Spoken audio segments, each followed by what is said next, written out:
I think I was the only one in my family my grandfather really told stories to, other than maybe my grandma. Other than that, I never talked to anybody about it. Guys who like that just don't talk to other people because they wouldn't understand it. But I asked him what was the war like, and he said he was just shooting into the mist and they shot back. And that's as much as he'd say. So until I got back from war.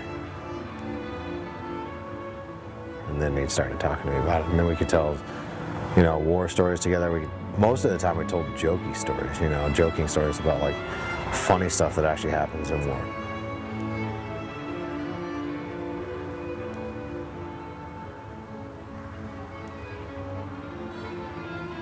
And then he started talking to me about other things. You know, he was in the Battle of the Bulge. Didn't know that. But again, he wouldn't tell anybody that stuff before because no one would understand it. So, and then once I got back, then we could share stories, you know, because I've been there, done that, bought the t-shirt. And so we could actually discuss stories and I'd understand. I wouldn't just be some kid, you know, asking him questions about, oh, that's so neat. Oh, did you kill anybody? I was a comic relief when I was there. I was sarcastic and goofed around a lot. So when I got taken out of the game with my second injury, when I got hit by that mortar, a lot of people were pretty upset because I was the guy who made a bunch of people laugh. So, but at least I didn't get killed, you know. So they got to see me later. If I had my way, if I really thought about it and kept up on it, I'd talk to them every day, but I don't. After a while, people get their own lives, you know, families and stuff, and they forget to call you, you forget to call them, and then after a while, it's like becomes every maybe a couple of months type thing. I mean, I'd like to go to the memorial service. I think they have it in California at the end of every summer, and I still haven't made it there yet. I'd like to go back and see a lot of the guys again. Make fun of them, of course.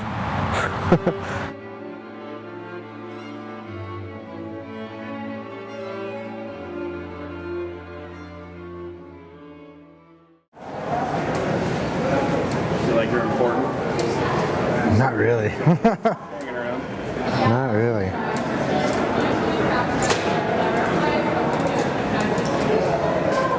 People certainly give you a weird look when you're on the camera. People give you weird looks when you're on a camera? It doesn't really matter what you're doing. It's like, you got a camera, who wants to get weird? Most of the time I try and avoid cameras. I don't like them.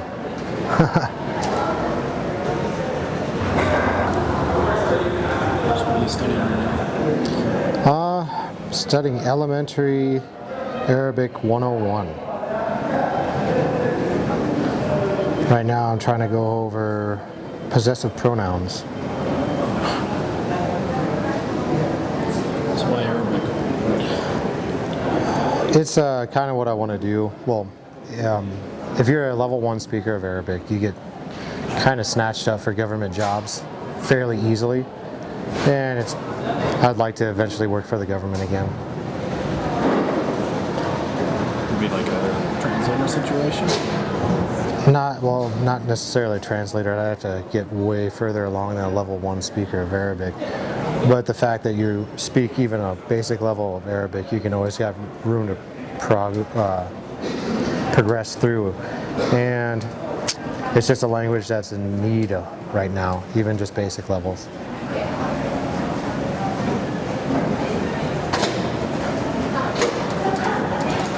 Is this your first semester taking this, or have you been doing it for a while? This is the first semester taking it. It's very difficult. A lot more difficult than I expected. I got back May of 2010. I started school pretty much right after that. It took about that entire summer to try and figure out the workings of who I need to talk to, what I need set up, registering for my classes, applying through the VA, and receiving benefits properly. And it still gets messed up every semester, even though now I'm used to it. It's just a process every semester.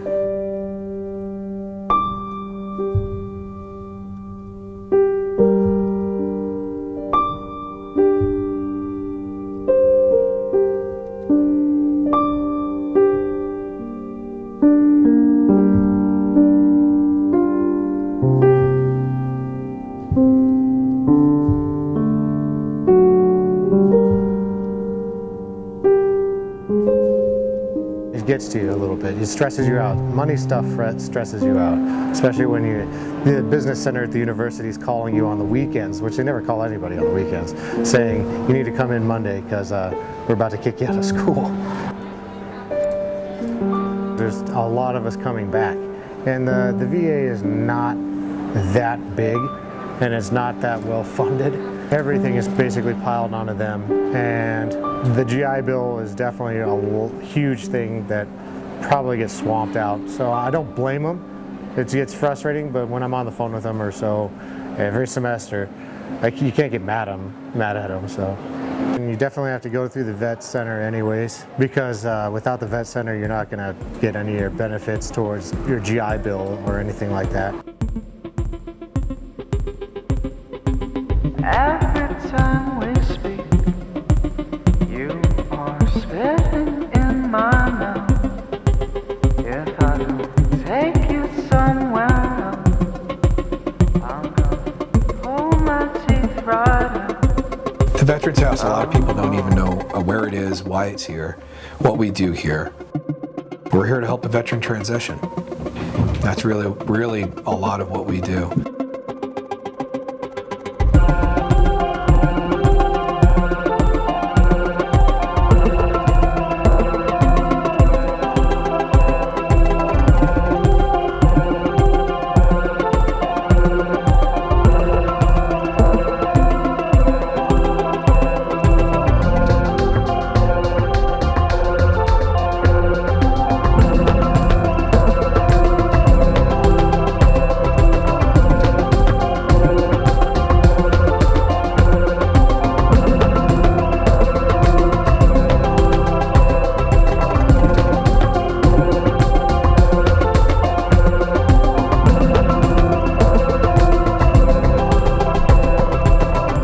This is a natural focal point. People come here for comfort and camaraderie, even if they're not saying it. Just being around people that understand is a big help to a lot of people. I think probably the biggest thing we do here is field the questions that veterans have that they don't understand or they're not familiar with. That seems to be the biggest one, and I think that goes with probably helping them to adjust just a little bit. We also take care of making sure that they get advice on filling out their veterans online applications for the VA. A lot of times people will get out of the military or be getting out of the military, and while they have things in the military to explain things to you, a lot of people come in here and need help applying for their very benefits to the Veterans Administration the first time. We used to have a department in the Navy and a naval squadron. It's called QA, it stands for Qualitative Analysis. And the first definition, what is the definition of qualitative analysis? And it was to prevent the occurrence of defects. And what it really means is that nothing's perfect. You can't make anything perfect. You can say, I need to drink this cup of coffee, well, I can't do it perfectly. But you can try to put enough checks and balances and reviews in place so that you can get as close to it as you possibly can. So that's really kind of a lot of what we do here. We try to prevent the occurrence of problems or defects by just having the right information, whether it's a pamphlet, whether it's a helping hand, whether it's a website we can tell them to go to. We try to do that. We try to prevent them from having any problems and enable them to transition to civilian academic life. That's probably that is our number one mission. I don't like being around a lot of people. It makes me very anxious, and I just can't focus in classrooms, which ends up hurting my grades horribly because I end up missing school quite a bit because I just skip school.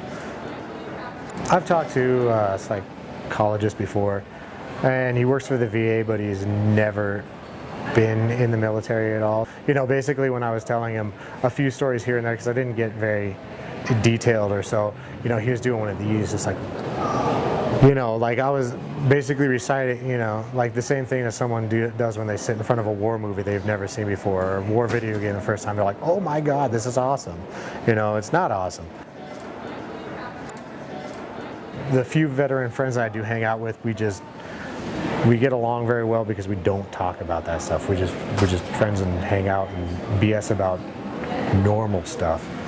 Because we don't share war stories with each other because it doesn't matter.